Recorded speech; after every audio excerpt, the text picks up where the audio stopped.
Ini penjahat-penjahat yang mengagungkan berhala, mengagungkan patung akan merasa menang. Walaupun mereka di backing oleh bupati. Bupati yang mengumpulkan mereka untuk nyerang Habib. Saya minta tetap Habib berangkat dan saya ikut. Assalamualaikum warahmatullahi wabarakatuh. Teman-teman, kita bertemu kembali di channel Cahaya Hidayah. Nah teman-teman, jadi Bapak Rizik Syihab ini masih saja yaitu ceramahnya sering ya seperti itu ya teman-teman, memprovokasi umat, lalu kemudian isinya hanya gibah dan lain-lain. Tentunya ini tidak bisa dibiarkan ya teman-teman. Jadi pemerintah harusnya itu ya memberi amaran keras terhadap Bapak Rizik Syihab ini. Nah teman-teman, jadi seperti apa ceramahnya ya, coba mari kita dengarkan ya videonya. Saudara ragu datang atau jangan, bukan karena ancaman, karena kita sedang sakit. Tapi Abitam dari tempat ini langsung meluncur ke Megamendung, ke gunung, ke pesantren saya, saudara. Sampai di sana Abitam menyampaikan, Habib, walaupun Habib lagi sakit, kalau perlu saya gotong. Kita gotong rame-rame, nggak boleh nggak datang, harus datang. Karena kalau nggak datang, kata ini preman-preman akan merasa menang. Masya Allah. Bu, kita tahu usia Abitam sudah cukup lanjut, saudara. Tapi semangatnya, saudara, nggak kalah sama anak muda. Saya ikut Habib, saya mau jihad bareng, saya mau mati bareng. Ayo kita berangkat. Akhirnya dalam keadaan sakit, saya tetap berangkat dengan Abitam, saudara. Kita berangkat ke sana, ya ratusan preman sudah nunggu di pintu tol, saudara. Tapi akhirnya sebelum kami keluar pintu tol, mereka sudah disapu bersih oleh laskar-laskar FPI, saudara. Takbir! Laskar-laskar FPI dari Purwakarta, dari Kerawang, saudara, semua kumpul, saudara. Kumpul, preman-preman tersebut yang mencoba menghadang, justru dihadang dan dikejar-kejar oleh para laskar, saudara. Bubar, bubar. Bagaimana nggak bubar? Preman itu, saudara, berjuang hanya demi perut. Bayar 50.000, 100.000, selesai. Tapi para laskar, para santri berjuang bukan demi perut, tapi karena Allah. Maka itu mereka yang demi perut begitu berhadapan dengan para mujahid yang berjuang karena Allah, yang mati sakit menjadi cita-citanya, dengar takbir saja mereka sudah kucar-kacir, saudara. Takbir, takbir. Siapa yang maha besar? Siapa yang maha agung? Siapa yang maha kuat? Takbir. Sallu ala nabi. Nah akhirnya kami masuk ke sana, saudara. Gelar acara, dan malam itu, saudara, Abitam berceramah dengan luar biasa semangatnya, saudara. Semangat jihad, semangat perlawanan.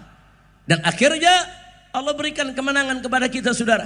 Mereka semua takut, dan sejak saat itu sampai hari ini nggak ada preman-preman di Purwakarta yang berani kurang ajar lagi kepada habaib dan para kiai, saudara. Alhamdulillah. Jadi itu satu pengalaman saya yang luar biasa, saudara, bersama almarhum. Makanya kalau tadi saya katakan almarhum ini nggak main-main, saudara. Bukan hanya di mulut saja beliau bicara, tapi dengan perbuatan. Bayangkan dalam usia yang sudah senja tetap beliau semangat. Dan murid-murid beliau yang ada di atas panggung ini menjadi saksi. Karena sebagian mereka ikut ke Purwakarta, saudara. Mereka semua menjadi saksi. Mereka tahu bagaimana semangat perjuangan daripada Abitam. Mudah-mudahan Allah selalu merahmatinya, Allah selalu memberkahinya, Allah selalu menjaganya dari alam barzah sampai ke surganya. Amin ya rabbal alamin. Nah, itu salah satu saya punya pengalaman bersama beliau. Saya hanya ingin mengingatkan di sini. Dan waktu saya menggelar bersama-sama para ulama, bersama para kiai, menggelar aksi 411, aksi 212, aksi yang berjilid-jilid, saudara, orang yang ada di belakang saya adalah Abitam. Semangat beliau, doanya, dukungannya, bahkan beliau ikut keliling dari pesantren ke pesantren, dari kiai ke kiai. Beliau yang ikut memobilisasi supaya kiai, pesantren, majelis taklim di mana-mana ikut turun, saudara. Makanya jangan kaget kalau yang turun di 212, saudara, itu tembus bisa 7 juta lebih, saudara. Kenapa? Karena memang banyak ulama-ulama yang ikut mendukung, ikut bergerak, ikut berjuang. Dan di antara yang paling besar jasanya adalah almarhum wal maghfurullah Kiai Haji Muhammad Husni Tamrin Abitam. Mudah-mudahan itu menjadi pahala perjuangannya, pahala jihadnya, pahala yang akan membuat beliau insya Allah masuk ke dalam surga bila hisab. Amin ya rabbal alamin. Nah baiklah ya ikhwan, akhirnya saya ingin ingatkan bahwa majlis seperti ini majlis yang penuh barakah dan rahmah. Bapak ibu yang rutin setiap hari Ahad ngaji di tempat ini jangan ditinggalkan. Walaupun Abi sudah tiada, tapi jangan lupa anak Abi, murid-murid Abi semua adalah sebagai penggantinya, penerusnya. Kita dampingi mereka, kita bersamai mereka, kita dukung mereka agar majelis-majelis tersebut tetap makmur sebagaimana harapan Abitam. Insya Allah. Jangan dilepas. Apalagi yang pengajian Ahad ini kita tahu. Setiap Ahad pagi yang ngaji seperti ini. Setiap Ahad pagi. Yang ngaji itu ribuan di sini dari zaman Abitam. Beberapa kali saya ikut hadir di tempat ini. Bahkan terakhir saya hadir di sini hari Ahad bersama Abitam. Itu hari Ahad saat malamnya kejadian KM 50 ya kawan. Saya hadir di sini ketemu dengan Abitam, saudara, duduk bersama beliau. Dan Ahad sorenya Abitam datang bertamu dengan beberapa santri saudara ke Sentul, ke tempat tinggal saya bersama istri saya. Itu hari Ahad sore. Nah begitu datang ke sana kita berbincang, ngobrol. Abitam curhat, menunjukkan kekhawatirannya atas keselamatan saya. Jadi Abitam semenjak saya pulang beliau udah khawatir, was-was. Ini bagaimana nih Habib Rizik? Nanti kenapa-napa bagaimana? Nanti keluarganya bagaimana? Jadi betul-betul beliau khawatir. Sepertinya beliau sudah punya firasat ya ikhwan. Ini akan ada hal yang gak baik. Nah sore beliau datang, kita sholat maghrib berjamaah bersama Abitam dan bersama santri-santrinya, saudara. Nah setelah kita selesai sholat maghrib berjamaah, kemudian kami bincang sampai Isya. Habis itu Abitam pulang, jam 10-nya saya berangkat ke Kerawang. Dan jam 12 malam lewat sedikit terjadilah peristiwa KM 50 saudara. Nah jadi artinya sebetulnya Abitam sudah punya firasat. Dan beliau terus ngingetin saya, hati-hati Habib, hati-hati Habib, waspada Habib. Terus beliau ingetin saudara. Jadi beliau betul-betul mengikuti setiap detik, menit apa yang terjadi sepulang saya dari Mekah dulu ya ikhwan. Begitu saya pulang terus beliau telepon, terus beliau ngasih banyak yaitu isyarat-isyarat. Beliau berikan nasihat-nasihat saudara. Nah jadi artinya saya punya kenangan yang luar biasa. Di detik-detik terakhir saudara sebelum terjadi KM 50, Abitam yang memberikan isyarat, memberikan warning, memberikan peringatan saudara, dan akhirnya terjadilah apa yang terjadi. Nah teman-teman yang dimuliakan oleh Allah Subhanahu Wa Taala, jadi itulah ya ceramah dari Bapak Rizik Syihab yang dimana ceramahnya ya isinya seperti itu ya teman-teman, isinya hanya curhat dan lain-lain. Di sini saya akan bacakan komentar ya para netizen nih terhadap Bapak Rizik Syihab nih. Masalah perang gimana, jadi nggak? Oh ya yang kemarin itu kan Bapak Rizik Syihab nantang-nantang perang ya teman-teman terhadap yaitu laskar yang disebut laskar monyet teman-teman. Ini ada juga yang berkomentar haram juga yaitu dukung Habib karena dia juga penipu, bukan cucu Nabi tapi cucu setan. Lihat penjelasannya Kiai Imaduddin.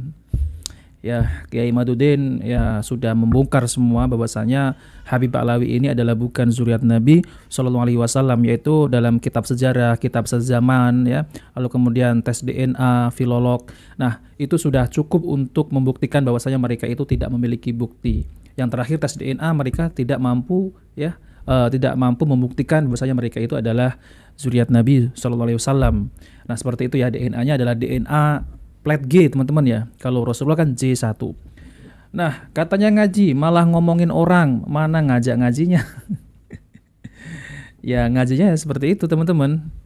Ya curhat, kalau nggak curhat nanti cerita khurafat, lalu kemudian ya apa namanya itu marah-marah, mencaci maki, ya seperti itulah ceramahnya teman-teman. Penjahat itu kamu Jik, provokator kelas wahid. Wah, kelas wahid. Juga kamu Jik, saya najis bener lihat mukamu. Ya. Si Rizik pengkhianat, dia mah dajjal modar ya. Mu'al dihijab, dihijab langsung ditendang ke neraka jahanam. Dihijab apa ya? Diazab apa ya? Sayang negara ini dilindungi HAM, dasar penyok unyil ya. Terus apa yang dia udah lakukan buat negara ini ya. Rizik mending gak usah tampil deh ya. Enak gua, mana ada orang seperti itu. Rizik cabul. Bisanya hanya gitu ya. Ini Pak Prabowo sudah kalah janji sama Rizik, sehingga membiarkan Rizik keluar-keluar terus. Tapi tidak mustahil kalau Pak Prabowo tidak bisa membereskan Rizik. Untuk ke depan bakal tidak ada simpati rakyat lagi, karena kegaduhan, pemecah belah rakyat, dan provokator dibiarkan hancur negeri ini. Aku secara pribadi tidak percaya dengan Rizik. Dia bicara seperti bicara di kaki lima. Orang pun bisa bicara seperti tukang beca. Bisa bicara seperti dia. Tidak ada arti. Ini orang stres, tidak jabatan, tidak aparat negara. Ini namanya rakyat biasa, otak pejabat stres. Nah teman-teman, jadi banyak ya, yaitu netizen ataupun kaum muslimin ini sudah sadar ya bahwasanya Bapak Rizik Syihab ini kalau berceramah ya isinya seperti itu ya teman-teman. Jadi nggak ada ya, kalau berceramah itu di depan umum isinya adalah Al-Quran dan hadis Nabi, itu kurang ya teman-teman. Ya rata-rata yang dibahas itu adalah politik, yang dibahas itu adalah pemerintah, yang dibahas itu adalah ya memprovokatori kaum muslimin. Nah seperti itulah pembahasannya. Jadi nggak jauh-jauh lah kalau bahas itu, selalu itu saja, muter-muter itu saja. Saya membela rakyat lah. Ya, takbir gitu. Nah, seperti itu ya teman-teman. Nah, oke teman-teman, jadi itu saja yang ingin saya tampilkan. Jika video ini bermanfaat, jangan lupa like dan subscribe di channel Cahaya Hidayah. Wabillahi taufiq wal hidayah. Wassalamualaikum warahmatullahi wabarakatuh.